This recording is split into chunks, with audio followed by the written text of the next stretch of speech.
Приехал с концерта, начал делать вот это вот видео, начал его компоновать. И на заднем плане слышу, играет, ну как всегда, украинский телеканал. Один из украинских телеканалов. И вот там в студии люди обсуждают, этот телеканал надо закрыть.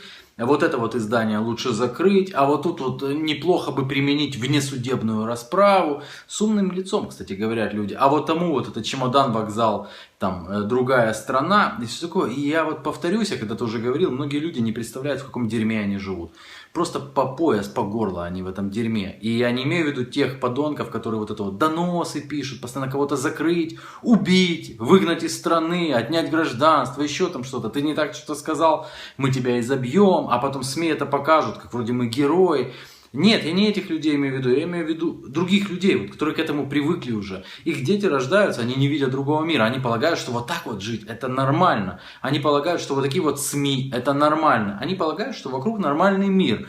А в нормальном мире люди ходят на концерты, люди там влюбляются, что-то о чем-то разговаривают, не имеющего отношения к политике. Там, в нормальном мире никому в голову не придет из-за какого-то там статуса в Facebook, да, где нет призывов там, к убийствам или к каким-то преступлениям, пойти там, настучать, вызвать там каких-то там спецслужбы. Спецслужбы не отреагируют, скажут: пошел ты, сумасшедший.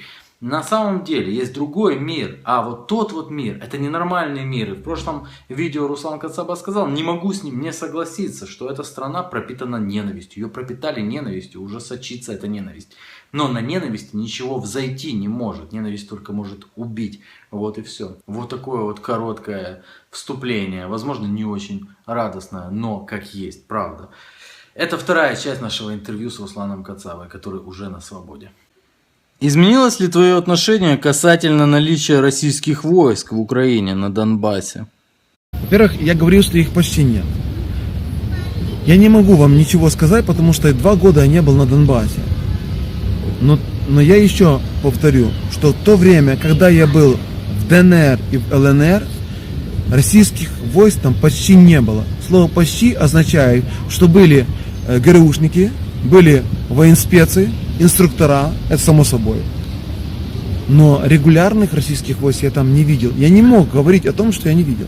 Это слишком было бы безответственно. Я же был тогда первый журналист, который представлял столичные телеканалы, который аккредитировала ЛНР. Слушай, может, они прятались, ты, может, не заметил просто? Понимаете, я был в армии. Когда говорят там, что 10 тысяч, это же тыловое обеспечение, это же транспорт. Это же при теперешних возможностях спутникового слежения. Это как из разряда, как говорил Геббельс, чем наглее ложь, тем быстрее в нее поверят. Чем тупее ложь. Вот в таком случае. Вот они тупо врали, я все время смеялся, думаю, кто этому поверит? Оказывается, а Геббельс-то был прав. Скажи, вот я видел, ты выкрикнул «Слава Украине» на одном из судов. А ведь этот лозунг оживили не так давно те люди, которые напрямую причастны к той системе, которая упрятала тебя за решетку. Ты не видишь никаких... Я патриот Украины. Власть – это не проблема. Это итоги проблемы. Проблема – это мы, избиратели, которые эту власть выбрали и позволяем этой власти над нами так издеваться. Поэтому «Слава Украине» оно не должно нести негатив. Это просто приветствие, потому что я украинский патриот. И я хочу, чтобы власть поменялась, желательно бескровно. Я так смотрю, что политическими методами, выборами или каким-то давлением такими без коктейлей Молотова, по-моему, к сожалению, идет все к самому черному. Я не хочу быть черным пророком, потому что то, что я сказал в своем видеообращении, тогда, 17 января 2015 года, оно как-то слишком все исполнилось. И я не хочу снова быть черным пророком. Лучше, я еще пока не разбираюсь в этих политических раскладах, а я не привык, я журналист, и у меня ничего нет, кроме честного имени. Поэтому я не хочу морать себя. И к тому же я смотрю, как Надю Савченко, о нее вытирают ноги. Тут она была героиня, а тут раз уже она уже, вы же знаете. Понимаете, страна и государство – это немного разное. Страна – это вы, я, эти люди, это земля, эти деревья. А государство – это госадминистрация, СБУ, это орудие давления, которое должно быть адекватным и должно защищать людей и конституционные права людей, демократические права людей. Они бросать на 524 дня за решетку только лишь, что они не знали, как со мной поступить, что я начал их критиковать и начал критиковать войну. Это немножко другое понятие. Страна и государство. Я за Украину. Я патриот Украины. Но я против этой власти, которая из Украины сделала посмешище. Возможен ли в будущем Руслан Кацаба, рассказывающий о засилии агентов ФСБ, о миллионах там российских солдат на Донбассе? Слушай, если меня тюрьма не сломала, ну не надо. Давайте следующий вопрос.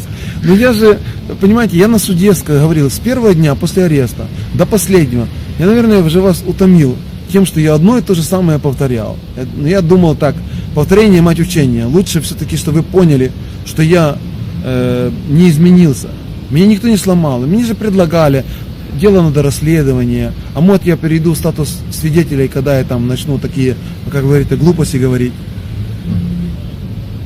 У меня есть имя.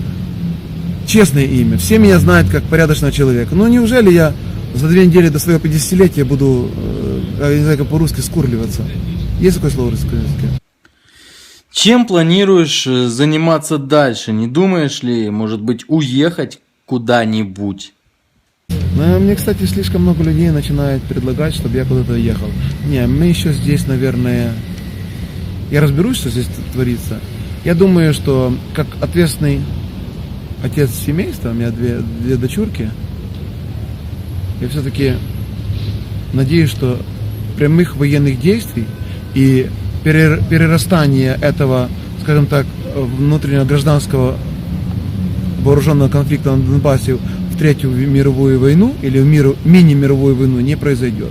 Конечно, если будут прямые военные действия, или диктатура, или захват военными, этими добробатовцами, или там батальонами, то, что планирует Аваков и там как Турчинов и Яценюк, я думаю, тогда нам надо будет всем пересмотреть, а возможно, все-таки, чтобы выжить, именно как физически выжить, нужно удрать.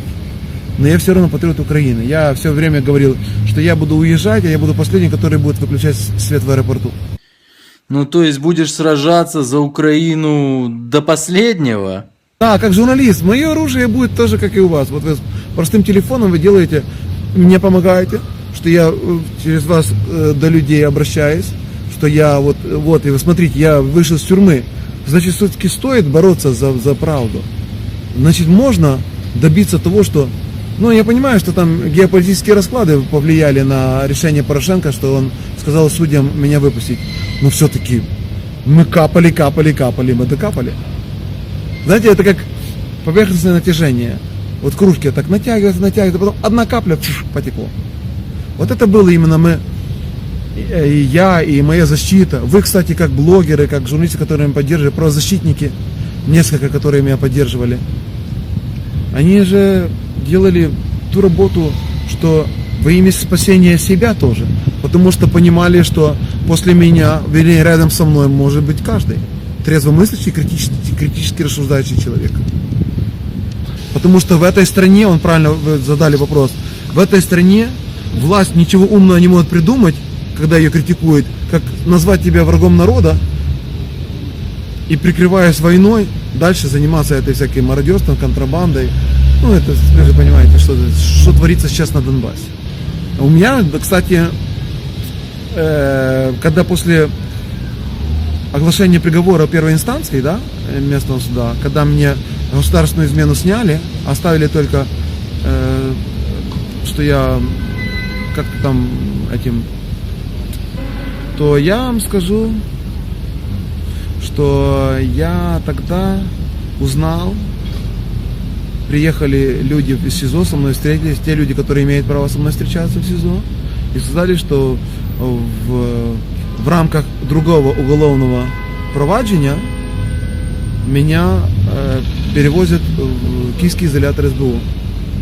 Это было стрёмно, Потому что, понимаете, я на диспансеризации, я после инсульта, после инфаркта, и потом что-нибудь доказать, почему в дороге я выехал, а почему я не доехал, и какое-то заключение какого-то районного там патологоанатома, это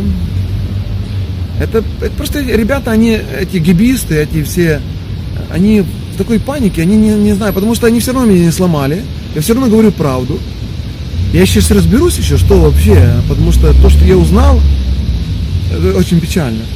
Страна распадается, страна гибнет, в стране руина, а эти тупо набивают свои карманы, и причем намного больше, чем Янукович, потому что война разрешает, позволяет делать какие-то, получать сказочные барыши, которые не снились Януковичу и его сыну старшему. А вообще-то я вам скажу, что Украина, как краина, самая лучшая. У нас больше всего процент умных людей с образованием. На самые лучшие земли, самые терпеливые, работящие люди. Нельзя против Украины ничего, как государство. А вот государство, мы как законопослушные, даем податки, сплачиваем. Мы должны повлиять на эту власть, повторяю, мирными, ненасильственными протестами, всякие страйки, блокирования, без коктейлей Молотова, без снарядов, без АГСов, без лимонок, чтобы власть все-таки была более адекватна и более участлива к простым людям, украинцам.